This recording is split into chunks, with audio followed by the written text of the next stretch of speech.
Hey class, it's Jordan Brown here. I'm going to be talking about how does Starbucks implement 5 key operation management strategic decisions. First, I'll talk about resource management, and I want to start out by doing a quote from Dr. Carmen April. Everything about the Starbucks experience is intentionally crafted by Starbucks leadership. The friendliness of the partners, Starbucks employees, detailed attention to your order, cleanliness of the store, and cozy atmosphere don't just come by chance. Starbucks leadership has created a structure called the 5 Ways of Being that provide a framework for the partners to express their own individuality while still upholding the core principles of the company. So the 5 Ways of Being are as followed. Be welcoming. Every Starbucks employee is trained to give a warm welcome, whether that's a good morning, how are you doing today, how can I help you. People like to feel recognized when you walk into a store or establishment. Starbucks understands this and has figured this out and does this very well and is a valued company practice. Next is be knowledgeable. Knowledge is power, and the more you know about your company, the industry, and what the customers expect, the better. To be a successful leader, you must know the ins and outs of Starbucks and understand why they do what they can do. I can relate when my wife worked for Starbucks, they put her through training after training to figure out the different coffees at Starbucks, the different procedures.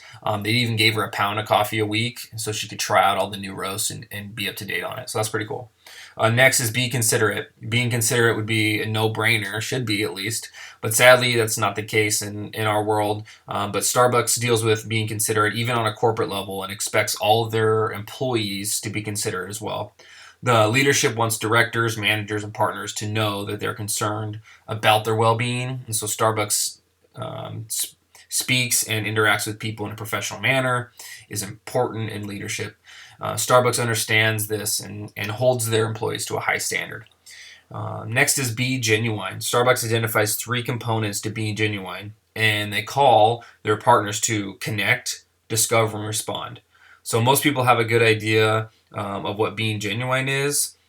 So after walking into a Starbucks store, people want to feel genuinely cared about and greeted, not with a fake smile, but with great customer service. So first, they just ask a simple question. Connect with the customer leads to discovery, which then gives the employee a chance to respond in a professional manner. Next is be involved. Starbucks being involved means actively participating in the store, in the company, in the community.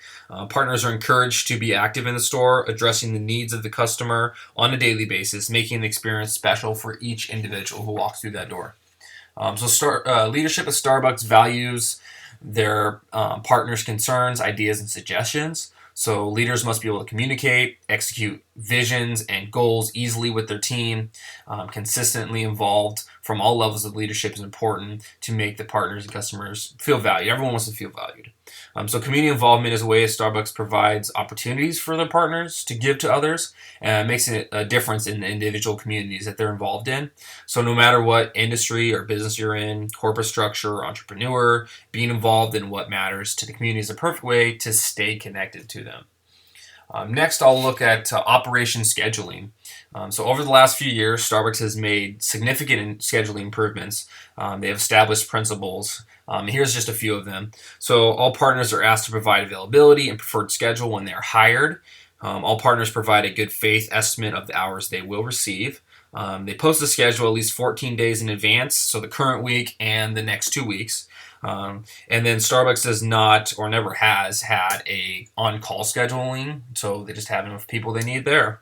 And Starbucks managers are required to schedule partners with at least 8 hours between closing and opening shifts. So you're not closing one night and opening the next morning. That'd be pretty rough. Starbucks has a dedicated support team for partners to ask questions, share concerns about scheduling, other policies if they don't feel like they're following those guidelines. Starbucks works to help transfer partners who are experiencing commuters longer than an hour to a store closer to their homes. In case you move and your store's far away, they can transfer you pretty easily. I can even attest to this. When my wife was a manager at Starbucks, they had a strict playbook that was modeled after basically like a sports team's playbook, and they had rules and plays for each employee, and that was their way of officially handling the Starbucks operation scheduling. And I would like to also say that when my wife decided to become a cake artist and moved to Bakersfield, California for an internship for 5 months. She worked for Starbucks at the time. They let her transfer down there, and they had an opening, and they just fit her right into that schedule with no problem. And that was pretty cool to be able to transfer somebody to different stores in different states. That shows Starbucks has a good handle on their operation scheduling. Next, let's talk about quality management. So exceptional coffee can only come from exceptional beans. This is Starbucks says this. So Starbucks Arabica beans are different from regular Arabica beans. At every step, they go to great lengths to make sure their beans meet the highest standard of quality. So how do they do that? So first, Starbucks goes to where the beans are, and that's really high up. So beans grow in really good in high altitudes. The cooler nights, warmer days create denser beans. A denser bean have deeper, more complex flavors. You can taste it in every cup of Starbucks coffee. Second, the Starbucks is good for all coffee. It can help farmers grow beans that they grow better beans.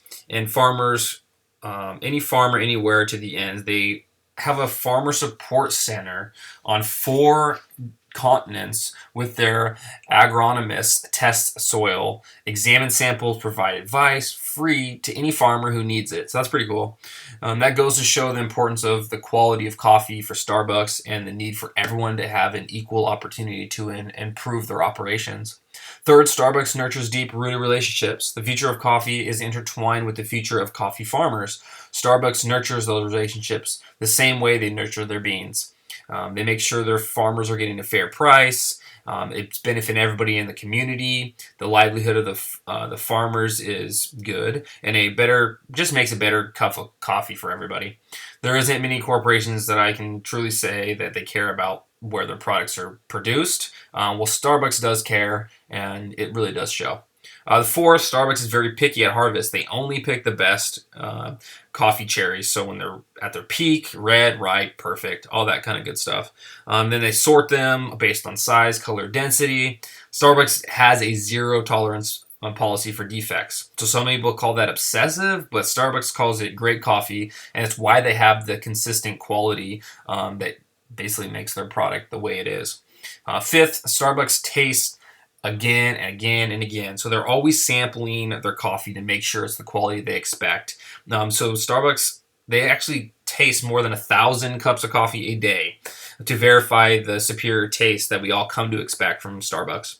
A single batch of coffee is tasted at least 3 times before it's approved. So every time you take a sip of coffee, it's a sip you're going to love. That would be quite the job to taste coffee all day long, but someone has to do it, and it's what keeps Starbucks coffee consistent worldwide. Next, I want to talk about inventory management. Starbucks has a lot of inventory to manage, has many systems in place to help assist with this issue. Starbucks uses a P system, an EOQ system for inventory management on a store level. The system helps the company reduce waste and shrinkage with their inventory. The inventory is tracked by their computer, and that's programmed to be attached to the point of sales through a closed network online ordering, which is like hooked to the delivery companies, so they all know what stage they're at. This company is basically called Inventory Management System. It's pretty impressive that Starbucks can track every sale from every store every single day, and they can place their order, replenish on items that are not quickly perishable every 7 days using the P system. And the EOQ ordering takes place about every single day, and it has 2 days in lead time, so they're looking ahead 2 days. This is all further materials like milk, espresso, cups, pastries, things that run out and don't have a long shelf life. On a corporate level, Starbucks roasting plants and warehouses use a Q system and a P system.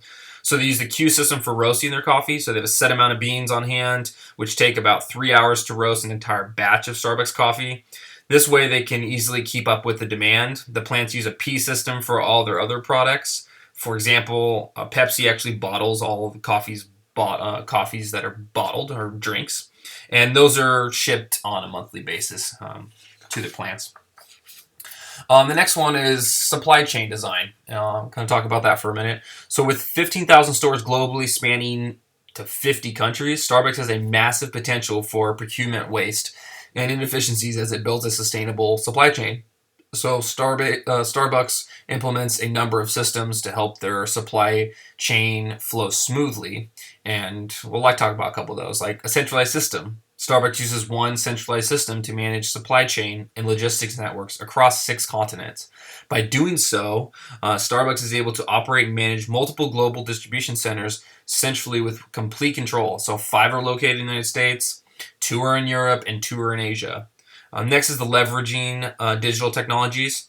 So Starbucks makes use of digital technology to ensure supply chains efficiency and can cope with the growing demand of quality coffee globally. Using an automated information system, the company is able to monitor demands in real time. They can modify and adjust production and distribution schedules by basically a flick of a switch. And Starbucks can also access stock inventory, transporting schedules, store capacity, allowing for the company's supply chain to operate at a maximum efficiency at all times. And the last one is supplier relationship management. Starbucks sees mutual benefits, long term supplier relationships as a key to its future growth and success. Sustainability is at the core of Starbucks sourcing practices. The company established its coffee and farmer equity, the CAFE, sustainability standards for third party suppliers in 2004 to sustainably support its suppliers. With a majority of their suppliers isolated in rural areas, this system just helps everyone feel like they're an integral part of the operation. The supplier relationship management strategy allows for a better collaboration and communication with suppliers, just gives everyone a voice, which is important. Well, that concludes my portion. Now I'm going to hand it over to Patience to wrap this up.